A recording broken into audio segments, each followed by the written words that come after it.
ሲነግሩሽ ለክብሬ ሰባጥረው አልፎ ሲነግሩሽ ባህርሽን ተሻግረው የጀግኖች አገር የአዳም እግር አሻራ ፈለገ ጊዮን ያንቺ ስም ሲጠራ በሰማይ ላይ ባንዲራሽን አይቶ ስሜ ሲጠራ ማዘም ይላል ሰምቶ። ሰላም ጤና ያስጥልን ክቡራትና ክቡራን አድማጮቻችን ባላችሁበት ቦታ ሁሉ ሰላምና ጤናን ለእናንተ እየተመኘን የሰዓቱን መረጃ ይዘን ቀርበናል። እስከ መረጃችን ፍጻሜ ድረስ አብራችሁን ትቆዩ ዘንድ እየጋበዝን ወደ መረጃው አለፍን። የ2019 የኖቤል ፒስ ፕራይስ አሸናፊ ዶክተር አብይ አህመድ ጠቅላይ ሚኒስትር አብይ አህመድ ማለት ነው መሆናቸው ተገለጸ። ተጨማሪ አለን። The Norwegian Nobel Committee has decided to award the Nobel Peace Prize for 2019 to Ethiopian Prime Minister Abiy Ahmed Ali for his efforts to achieve peace and international cooperation, and in particular for his decisive initiative to resolve the border conflict with neighboring Eritrea. The prize is also meant to recognize the stakeholders working for peace and reconciliation in Ethiopia and in the East and Northeast African regions.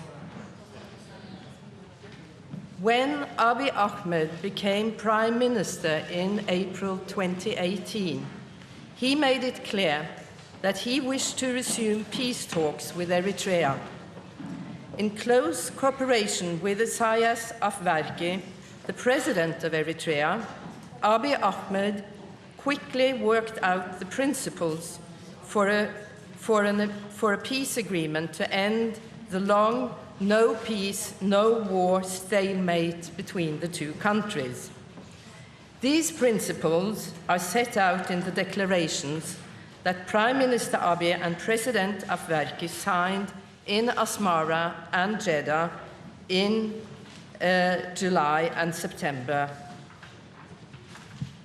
An important premise for the breakthrough was Abiy Ahmed's unconditional willingness to accept the arbitration ruling of an international boundary commission in 2002.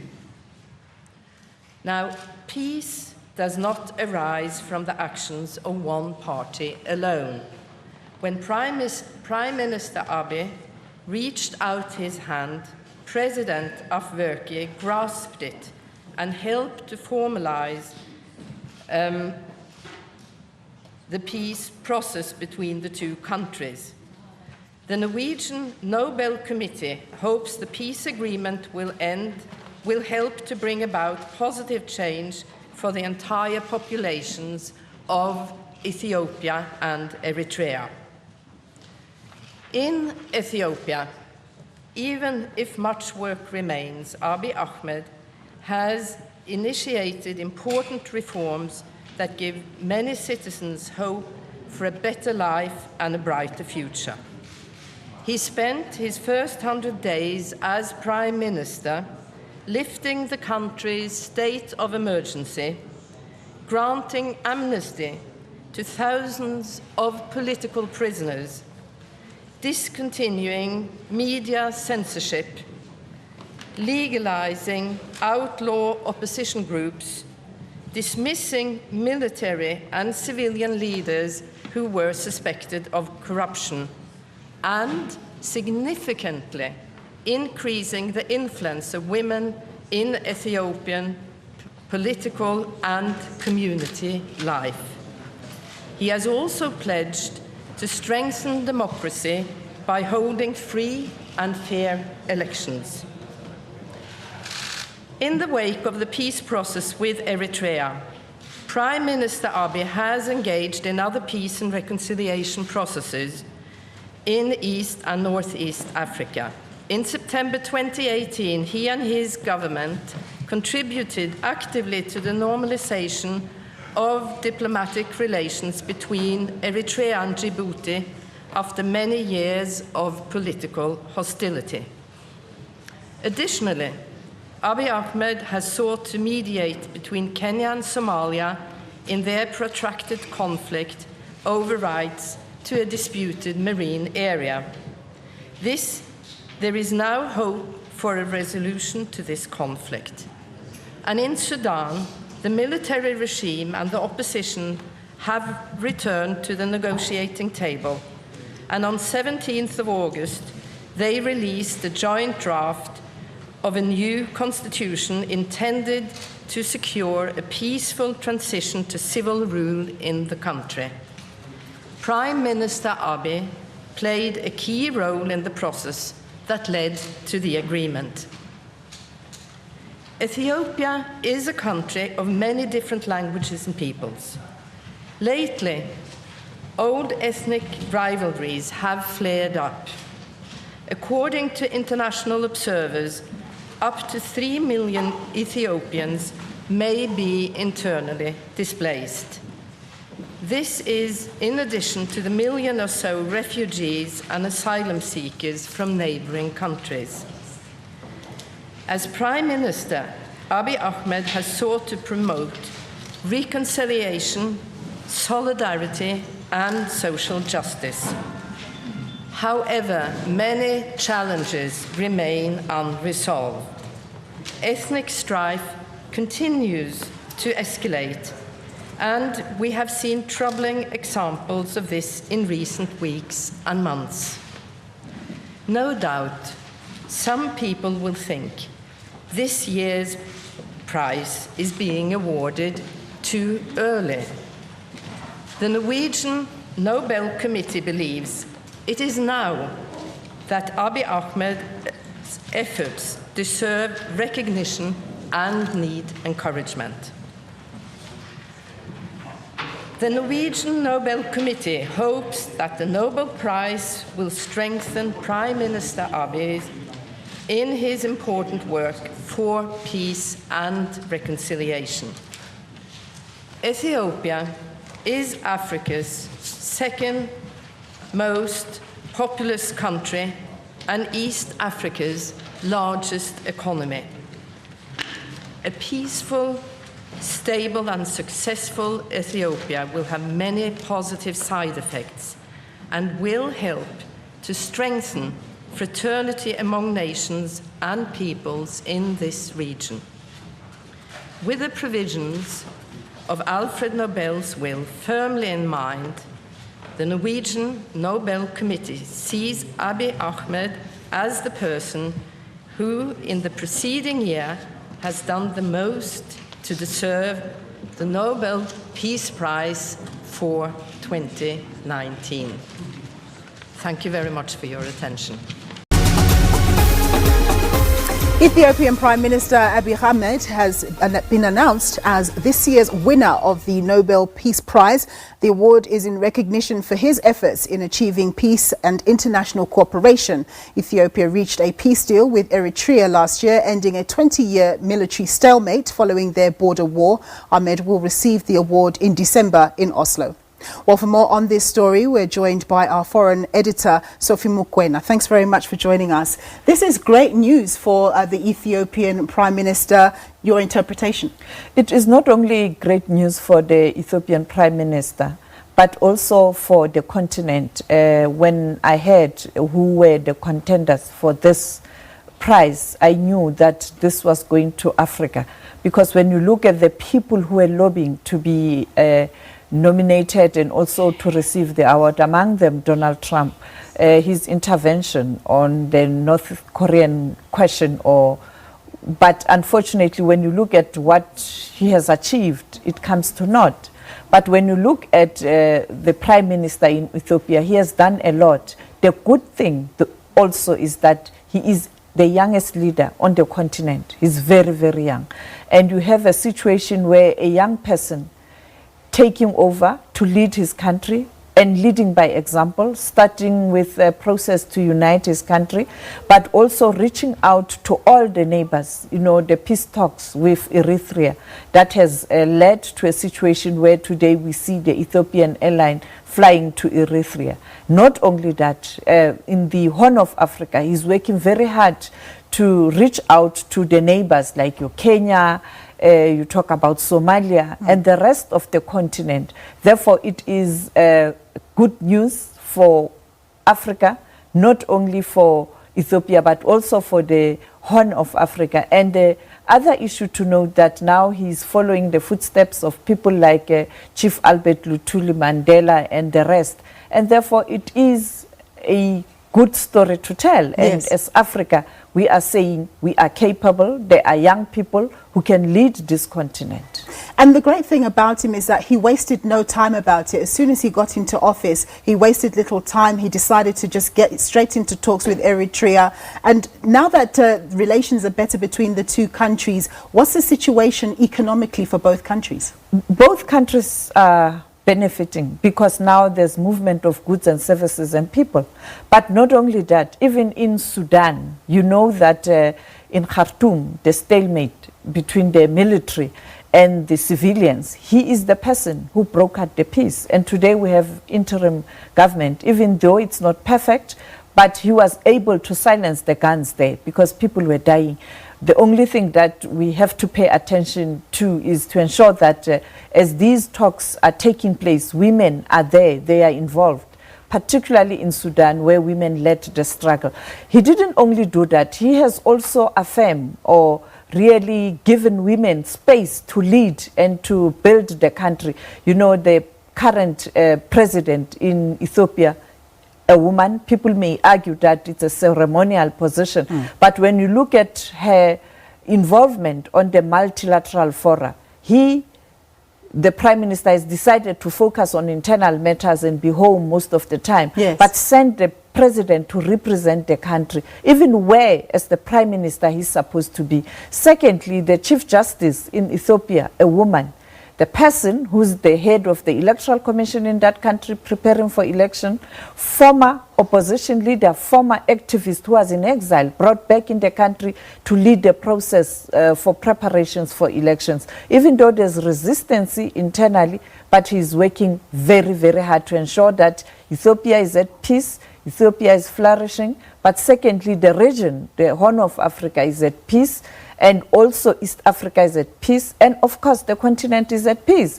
Earlier on, we were told that he was also a contender for the Nelson Mandela lecture this year. I don't know whether that will still be happening, and if he can come and deliver Madiba lecture, it will definitely be a good bonus. I think for me it's even greater than Obama. Sophie, let me bring in Coletta Wanjohi, who's standing by for us in Ethiopia, just to get a sense from her about the reaction to the decision of the Nobel Peace Prize. Coletta? Well, there is obvious excitement here in Addis Ababa, and that will obviously spread through Ethiopia as people celebrate the victory, or what they term now as the victory, and the global recognition of their Prime Minister Abiy Ahmed. And this, many people support. Those who support him say that he deserves it because within just a span of a year and a half, he has given people hope. Which people did not have in the past 27 years. People have compared what he has done within this 1 year to what was not done within the past 27 years. And notably is, for example, the inclusion of women in political positions and also leading parastatals and all that, something that wasn't there before. And also notable within the country is the fact that he, within the 100 days of his transitional rule, he released political prisoners who had been in prison because of their political sentiments by the past regime. And also the fact that during this year he reached out to the neighboring country, and most clearly Eritrea, which had had a stalemate with Ethiopia for over 2 decades. And after that we've seen him going to Djibouti, trying to reconcile Djibouti and Eritrea, and recently trying to offer mediation between Kenya and Somalia over their maritime mineral. So those who support him say he deserves it. I think the Somalia issue again, not Somalia, the Sudan question. He was also involved in the Sudan question, Coletta, the role he played in ensuring that we have a better solution for Sudan. Yes. Yes, he did. He did, because we saw him reaching out to to Sudan at a point when people thought Sudan was going to be disintegrated. But he met the military generals of Sudan and had met them several times here in Addis Ababa. They reached out to him, hoping that he would support probably a military-led government. But instead, he told them to go back home and ensure that that military transition was given to the civilians, or the rule was given to the civilians. And in appreciation, we've seen the current Prime Minister of Sudan, Abdallah Hamdok, praising Abiy Ahmed. Abdallah Hamdok was here as of yesterday to be part of the opening of the Unity Park within the Prime Minister's premises here, and he outlined the fact that Abiy Ahmed has been instrumental in assisting Sudan to really come forth and have a civilian-led transitional government. So he has been really instrumental, and people have appreciated that. Thanks very much, Coletta, for your inputs there. And I'll just end with you, Sophie, just to ask, you touched on the gentleman's youth. Do you think that's an element that we need on the continent, that we need more youthful, refreshed young people with different prism, they view through a different prism to deal with some of Africa's problems? Nompu, right now, when you look at the world is going through transformation or revolution. You cannot leave it to senior people. They don't have ideas, innovation, but also in terms of the future of this continent. Secondly, when you look at the multilateral forum, there is tension, and it looks like multilateralism is dying. And it's the future of the young people that is at risk here. Yeah. Leave them to pave their own destiny and give us guidance. Secondly, when you look at the role he has played as a young person, he had nothing to lose. He just told himself, I don't harbor any bad feelings, I don't have grudges, I don't have to prove to people that I want to stay in power for long. You look at, let's take for an example, the East Africa region. You have Uganda and Rwanda always at each other's throat. You have two senior people there. The other one from Uganda, even more senior than the one from Rwanda. And there's no reason for that. So let's allow young people to lead where possible and let them tell us what kind of Africa they want. At a time where the superpowers are found wanting. That is why today you have a US Forum for Africa in terms of investment and politics. You have China Africa Forum. You have Japan Africa Forum. In 2 weeks' time, it will be Russia Africa Forum. In January, it's UK Africa Forum. Everyone is looking to Africa for an alternative voice, not only political, but also in terms of trade and investment. And as senior people, we don't have solutions for the future. Allow young people to do what they think can be done to ensure that we have a better Africa and a better world. And who to do that at this time? Prime Minister of Ethiopia has led the way.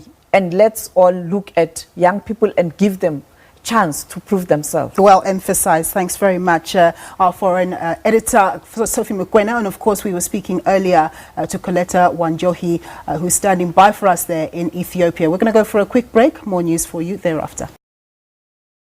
የቀድሞ ፕሬዝዳንቷ ኦማር አልበሽር ከወንበራቸው በኃይል ተገፍተው ከወረዱበት ሚያዝያ ወር ጀምሮ በተለያየ ሁኔታ ሰላም ርቋት ከከረመችው ሱዳን የኋላ ኋላ ደግሞ በሀገሪቱ ወታደራዊ ኃይልና በጊዜያዊ የሽግግር መንግስቱ የስልጣን ይገባኛል ቅርምት የጅምላ ተቃውሞና የሰቅጣጭ ግድያ መለማመጃ ስትሆን ለመመልከት በተገደደችው ሰሜን ምስራቃዊቷ ሀገር የኢትዮጵያው ጠቅላይ ሚኒስትር ዶክተር አብይ አህመድ የሰላም አምባሳደር ናቸው። ዛሬ ጤናማ አየር እንድተነፍስ አድርገው በሰጧቸው ሀገራቸው የውስጣዊም ሆነ ውጫዊ ረፍት ምልክት ናቸው። የዳቦ ፖለቲካ በወለደው ሀገራዊ ጦስ የወገናቸው አስክሬን ወደ ታላቁ ናይል ወንዝ ሲጣል ተመልክተው የደም እንባ ባነቡ አይኖችና በሐዘን በተሰበሩት ዜጎች ልብ ውስጥ እንደ አንድ የድህነት አምሳል ተደርገው ይወሰዳሉ። የዓለም የወቅቱ መነጋገሪያ ጠቅላይ ሚኒስትር ዶክተር አብይ አህመድ በሱዳን እንዲህ ናቸው።